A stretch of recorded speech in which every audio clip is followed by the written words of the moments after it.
Hello students, today we will continue our block number 10 solving equation, lesson plan 3rd forming equation and word problems. So in this video we will learn to form an equation and to solve the questions based on word problems. So to form an equation, we need to perform reverse operation to form an equation. एक equation को form करने के लिए हमें क्या करना होता है, जो भी हम ऑपरेशंस लगाते थे, ऑपरेशन परफॉर्म करते थे, अब हमें ऑपरेशन तो परफॉर्म करने हैं, लेकिन वो ऑपरेशन परफॉर्म करने हैं reverse. That means we have to perform operation using number on solution till an equation form. अभी तक हम ऑपरेशन जो लगाते थे वो ऑपरेशंस लगाते थे हम इक्वेशन पे. हम इक्वेशन में क्या करते थे, इक्वेशन में कुछ ऐड करते थे, कुछ लेस करते थे. लेकिन अब हमें क्या करना है, हमें जो ऑपरेशंस लगाने हैं वो किस पे लगाने हैं, ऑन सॉल्यूशन. दैट मीन्स हमें यहाँ पे सॉल्यूशन गिवन होगा, हमें अब क्या करना है, सॉल्यूशन से क्वेश्चन पे जाना है. अभी तक हमें क्वेश्चन गिवन होता था और हमें उसे सॉल्व करके आंसर निकालना होता था.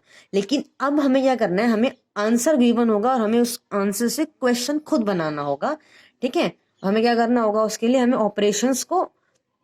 ऑपरेशन परफॉर्म करने होंगे सॉल्यूशन पे टिल एन इक्वेशन फॉर्म, जब तक कोई इक्वेशन फॉर्म नहीं हो जाती. ठीक है, सो फॉर एग्जाम्पल सपोज करो हमारे पास एक आंसर गिवन है कि y इक्वल्स टू 3.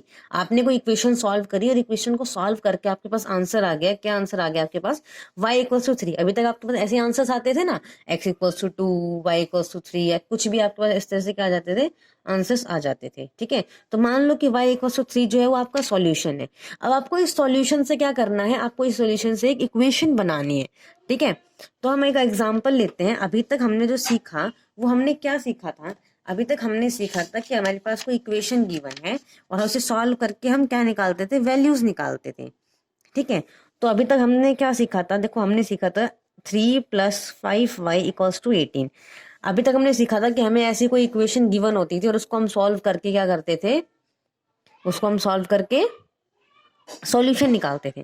तो अगर हम इसको सॉल्व करेंगे तो हम इसको कैसे सॉल्व करेंगे, हम करेंगे 5y इक्वल्स टू 18. 3 इधर प्लस में, इधर हो जाएगा माइनस में, तो ये हो जाएगा 5y equals to 18 - 3 15.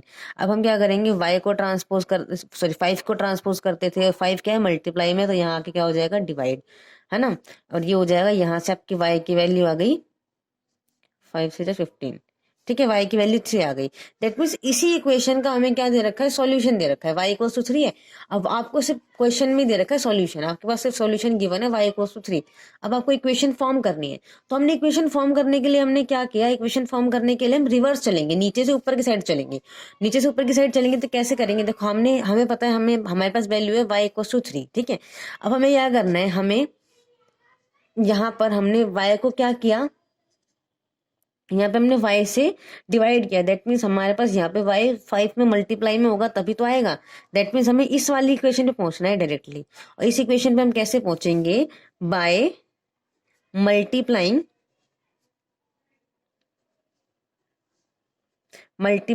Bye 5 on both side. हम क्या करेंगे, both side, left hand side पे y है, राइट हैंड साइड पे 3 है, हम दोनों साइड क्या करेंगे, 5 से मल्टीप्लाई करेंगे. तो ये हो जाएगा 5 × y इक्वल्स टू 3 × 5, है ना. दोनों साइड हो गया 5 से मल्टीप्लाई, तो ये हो जाएगा 5y इक्वल्स टू, ये हो जाएगा 3 × 5 = 15, है ना. नाउ अब हमें क्या करना है, अब हम फिर से कुछ भी ऑपरेशंस लगा सकते हैं, पर हमें रिमेंबर कि हमें ये क्या याद रखना है कि जो भी हम ऑपरेशन लगाएंगे वो दोनों साइड सेम होना चाहिए. अगर हमने इस साइड मल्टीप्लाई किया है 5 से, तो इस साइड भी मल्टीप्लाई ही करेंगे सेम नंबर 5 से.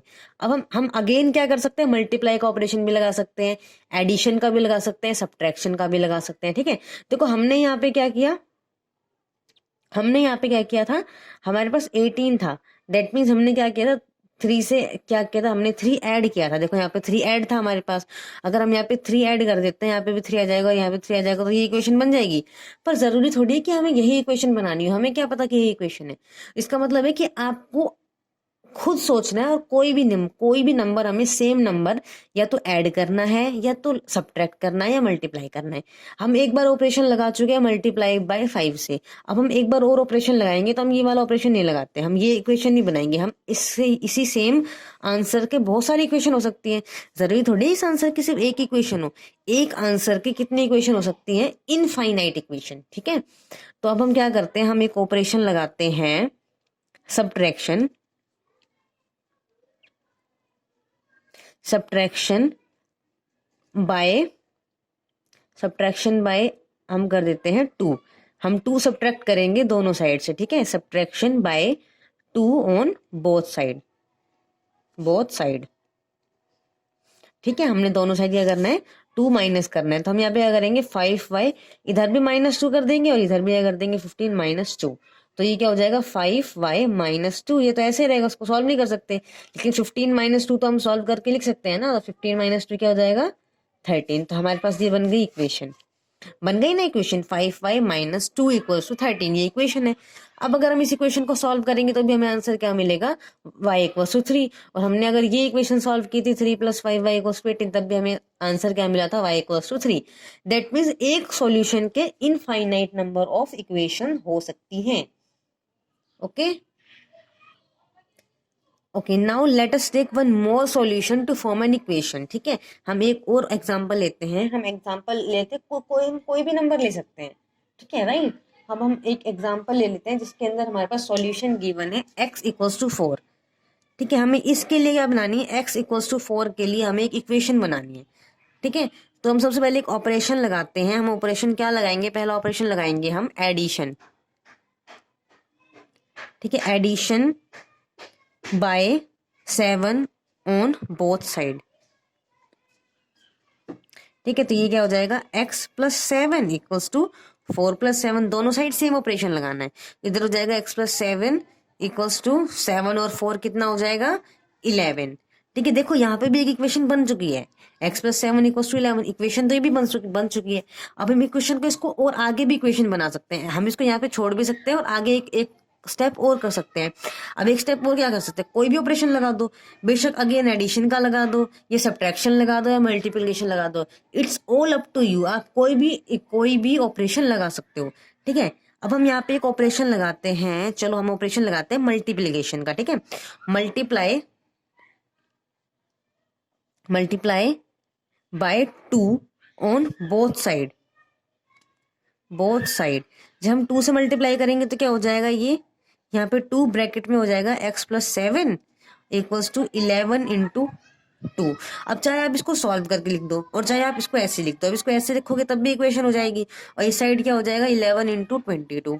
ठीक है, अब इस वाली जो साइड है ना, इस वाली साइड पे जो आप इसको यहाँ पे भी छोड़ सकते हो, x 2 ब्रैकेट में x + 7, यहाँ पे आप एज इट इज ये भी लिख सकते हो, इसको सॉल्व करके भी लिख सकते हो। ठीक है, देखो ये तो आपके पास एज इट इज यहाँ पे है। अब मैं इसको सॉल्व करके भी आपको लिख के दिखा सकती हूँ कैसे लिखते हैं। अब आपको इसको क्या करना है, 2 को x से मल्टीप्लाई करना है, तो ये हो जाएगा 2x। ठीक है, प्लस का साइन था, प्लस का लगा दिया। अब 2 को मल्टीप्लाई करना है 7 से, 2 × 7 14। ठीक है, तो आपके इक्वेशन क्या बन गई, 2x + 14 = 22। ये भी आपकी एक इक्वेशन है और ये भी आपकी एक इक्वेशन है। ठीक है, और इक्वेशन यहाँ पे भी ये भी हो सकती है इक्वेशन 2 ब्रैकेट में x + 7 ब्रैकेट क्लोज = 22। यहाँ पे 22 हो जाता है 11। ठीक है, अब आपकी एक सॉल्यूशन दे दो, कितनी सारी इक्वेशन बन सकती है। इक्वेशन यहाँ तक भी हो सकती थी, ये भी हो सकती थी और ये भी हो सकती थी। ठीक है, ओके, ये फॉर्मिंग इक्वेशन वाला आपका जो टॉपिक है वो यहाँ पर होता है end. Now come to the word problem. अब हम क्वेश्चन सॉल्व करेंगे वर्ड प्रॉब्लम के। सो वर्ड प्रॉब्लम के जो क्वेश्चन होते हैं, ये आपका जो क्वेश्चन है ये है आपका वर्ड प्रॉब्लम। ठीक है, वर्ड प्रॉब्लम के अंदर भी हमें क्या करना होता है, अभी हमें इक्वेशन गिवन थी, सॉल्यूशन करना था। सॉल्यूशन गिवन थी, इक्वेशन बनानी थी। हमें काम तो इसके अंदर यही करना है, लेकिन हमें इसके अंदर इक्वेशन भी खुद बनानी है और सॉल्यूशन भी खुद बनाना है बाय रीडिंग द क्वेश्चन। या आपको क्या दिया हुआ है, प्रॉब्लम, एक क्वेश्चन दिया हुआ स्टेटमेंट फॉर्म में, इसको क्या करना है, पढ़कर हमें खुद एक स्टेटमेंट इक्वेशन बनानी है, फिर उसको क्या करना है, सॉल्व करना है। ठीक है, तो इसके अंदर हमें जो दी हुई है वो हमें क्या दिया हुआ है question, 5 more than half of Rahul's age is equal to 15. What is Rahul age? कि अगर हम राहुल की जो एज है, हमें राहुल की एज फाइंड आउट करनी है और उसके लिए हमें क्या गिवन है, 5 more than half। और Rahul age is equal to 15, कि कोई भी पर्सन है उसकी एज क्या है, राहुल की हाफ एज का 5 टाइम, राहुल की एज का 5 मोर हाफ का 5 टाइम जो है, उसमें अगर हम राहुल की एज प्लस करें तो वो हो जाएगी 15। तो राहुल की एज क्या होगी, है ना, राहुल की एज हमें क्या करनी है, फाइंड आउट करनी है। तो सबसे पहले हम तो क्या करेंगे, इसके अंदर हम लेट करेंगे कि राहुल की एज कितनी है, हमें नहीं पता राहुल की एज कितनी, तो राहुल की एज को हम लेट कर लेते हैं एक्स। हमें एक्स की वैल्यू बाद में क्या करनी पड़ेगी, फाइंड आउट। क्वेश्चन के अंदर सॉल्यूशन ही ये पूछा हुआ है कि what is the Rahul age, तो राहुल की एज को हम लेट कर लेते हैं एक्स। ठीक है, अब हमें आगे क्या बोला है, 5 more than half of Rahul की एज, राहुल की एज का हमें क्या करना है, हाफ करना है, तो हाफ ऑफ राहुल एज, है ना, तो राहुल की एज एक्स है, इसका हाफ करेंगे तो हाफ कैसे होता है, डिवाइडेड बाय 2, ये हो गई राहुल की एज का हाफ। अब इसके बाद हमें क्या बोलता है, 5 more than half of Rahul age, जो राहुल की हाफ एज है उसका 5 मोर, मतलब हमें इसके अंदर क्या करना है, 5 और ऐड करना है ना। तो ये क्या हो जाएगा, यहाँ पे लिखेंगे 5 more than half of Rahul age, है ना। तो राहुल की एज अब क्या हो जाएगी, यहाँ पे equals to x plus 2, Rahul की एज हाफ एज का 5 टाइम, 5 मोर, 5 टाइम नहीं 5 मोर, तो हमें क्या करना है, 5 इसके अंदर हम कर देंगे प्लस। अब इक्वेशन बन गई x/2 + 5, और ये किसके इक्वल है, सारे ये जो पूरी इक्वेशन बनी है किसके इक्वल है, इज इक्वल टू 15, ये किसके इक्वल है, 15 के। तो अब हम यहाँ पे हमारे पास इक्वेशन बन गई x/2 + 5 = 15। अब हमें इस इक्वेशन को सॉल्व करना है, हमें इस इक्वेशन को सॉल्व करना है और x की वैल्यू फाइंड आउट करनी है। ठीक है, और हम इसकी सॉल्व कैसे करेंगे, बाय ट्रांसपोजिंग मेथड से। तो हम सबसे पहले ट्रांसपोज करेंगे 5 को, तो हो जाएगा x/2 = 15, प्लस का 5 है, इधर आके हो जाएगा माइनस का। ठीक है, x/2, 15 में से 5 गया, ये हो गया 10। अब हम क्या करेंगे, 2 को ट्रांसपोज करेंगे, 2 इधर डिवाइड में, इधर जाके हो जाएगा मल्टीप्लाई, तो x = 10 × 2, और x की वैल्यू आ गई हमारे पास 20। तो राहुल की एज कितनी हो गई, Rahul age equals to 20, Rahul की एज आ गई हमारे पास 20। तो ये था आपका वर्ड प्रॉब्लम का क्वेश्चन। ठीक है, होप सो आपको वर्ड प्रॉब्लम को सॉल्व करना आ गया होगा कि कैसे सॉल्व करते हैं। वर्ड प्रॉब्लम को रीड करके इक्वेशन बनाते हैं, उसके बाद हम इक्वेशन को सॉल्व करते हैं। Okay, now let us discuss our workbook S3 framing equation. ठीक है, देखो पहले क्वेश्चन में बोला है आपको सॉल्व द इक्वेशन, आपको इक्वेशन गिवन है 10x - 2 = 88। ठीक है, और बी पार्ट में भी आपको इक्वेशन गिवन है, आपको सॉल्व करके इक्वेशन को सॉल्व करके x की वैल्यू निकालनी है, यहाँ पर भी x की वैल्यू निकालनी है और यहाँ पर भी आप ये इक्वेशन सॉल्व कर सकते हो। हमने अभी तक लेसन प्लान 1 और 2 में इसको सॉल्व किया है। ठीक है, आपको ये इक्वेशन सॉल्व करनी है बाय ट्रांसपोजिंग मेथड से। ठीक है, चलो आप फर्स्ट क्वेश्चन ट्राई करना बाय योर ऑन। ठीक है, अब हम आते हैं सेकंड क्वेश्चन पे। सेकंड क्वेश्चन में क्या है, form 2 equation for each of the solution. आपको सॉल्यूशन गिवन है x = 2, आपके पास एक सॉल्यूशन गिवन है और आपको उसकी 2 इक्वेशन बनानी है। ठीक है, तो पहले हम यहाँ पे स्पेस कम है इसलिए मैं लिख नहीं रही, सिर्फ बोल रही हूँ, आप लोगों को प्रॉपर लिखना है। हम क्या करेंगे, पहला ऑपरेशन लगाएंगे। चलो पहला ऑपरेशन हम लगाते हैं एडिशन का। ठीक है, अब मैंने यहाँ पे सिर्फ बोल रही हूँ, आप लोग लिख लेना एडिशन बाय, चलो ऐसे लिख ले, शॉर्ट में लिख लेते हैं, एड 10 ऑन बोथ साइड। ठीक है, तो हम क्या करेंगे, 10 ऐड करेंगे इस साइड भी, इक्वल्स टू 10 ऐड करेंगे इधर भी। ठीक है, तो ये इक्वेशन बन गई 10 + x = 12, बन गई एक इक्वेशन। ठीक है, अब आप इस इक्वेशन को यहाँ पे छोड़ भी सकते हो, इसी इक्वेशन में आप एक और मेथड, एक और ऑपरेशन भी लगा सकते हो। ठीक है, चलो अब हम एक सेकेंड इक्वेशन जो है वो फॉर्म करते हैं मल्टीप्लाई करके, multiply by 5 on both side. आपको ये याद रखना है कि आपको दोनों साइड सेम ऑपरेशन लगाने हैं। ठीक है, अब आप क्या करोगे, आपके पास गिवन है x = 2, तो x के साथ भी आप 5 मल्टीप्लाई करोगे एंड राइट हैंड साइड पे भी आप 5 मल्टीप्लाई करोगे, तो ये हो जाएगा 5x = 5 × 10। ठीक है, अब इसको आप यहाँ भी छोड़ सकते हो, लेकिन हम इसको थोड़ा सा और एक स्टेप और करते हैं इसके अंदर। अब इसके अंदर हम एक और स्टेप करेंगे, सब्ट्रैक्ट करेंगे बाय 7 ऑन बोथ साइड। आप कोई भी नंबर ले सकते हो। ठीक है, बोथ साइड हम कोई भी नंबर लेके इक्वेशन बना सकते हैं। तो अभी हो जाएगा 5x, आपको क्या करना है, 7 को सब्ट्रैक्ट करना है इधर भी और दूसरी साइड भी, तो ये हो जाएगा 10 - 7। तो इक्वेशन क्या बन गई, 5x - 7 = 10 - 7 3। तो फाइनल इक्वेशन बन गई आपके पास ये। हमारे पास दो इक्वेशन बन गई। ठीक है, सिमिलरली आपको बी पार्ट सॉल्व करना है बाय योर ओन, आपको कोई भी दो इक्वेशन बनानी है, सॉल्यूशन गिवन है y इक्वल्स टू 8। ठीक है, now come to the question number third. Question number third है वर्ड प्रॉब्लम। आपको पहले ये प्रॉब्लम को रीड करना है, उसके बाद इसको सॉल्व करना है। तो मैं इक्वेशन बना दूंगी, इसकी इक्वेशन बनवा देती हूँ, उसके बाद आपको सॉल्व करना है बाय योर ओन। तो क्या कह रहा है इसमें, Raman's age is 16 less than 4 times his friend's age. Find his friend age if Raman is 12 year old. तो क्वेश्चन में क्या कह रहा है कि रामन्स की जो एज है वो कितनी है, 16 less than 4 time of his friend age. जो भी फ्रेंड की एज होगी हम उसका पहले हम क्या करेंगे, फ्रेंड की एज का 4 टाइम। ठीक है, मतलब मल्टीप्लाई, 4 टाइम मतलब मल्टीप्लाई, फिर उसमें से माइनस करेंगे 16, तब जाके क्या आएगी, रामन्स की एज। ठीक है, फाइंड हिज फ्रेंड्स एज, और हमें क्या करना है, फ्रेंड की एज को फाइंड आउट करना है, और रमन की एज कितनी है, 12 है। तो इक्वेशन क्या बनेगी, सबसे पहले हम लेट करेंगे, लेट क्या करेंगे हम कि जो फ्रेंड है, फ्रेंड की एज कितनी है, फ्रेंड की जो एज है उसको लेट कर लेंगे हम x। ठीक है, तो हमें रामन्स की एज पता है, हमें रामन की एज पता है 12। तो रमन की जो एज है वो किसके इक्वल है, रमन की एज जो है वो 16 लेस है। 16 लेस है तो हम क्या कर देंगे, 16 लेस कर देंगे। किस में से लेस करना है, 4 time of friend age, 4 time of friend age. तो फ्रेंड की एज क्या है, x है, और x का 4 टाइम मतलब 4। इक्वेशन क्या बन जाएगी, 12 equals to x into 4 minus 16। अब इसको सिंप्लीफाई करके हम कैसे लिख सकते हैं, इसको लिखेंगे हम 4x माइनस का 16 इक्वल्स टू 12।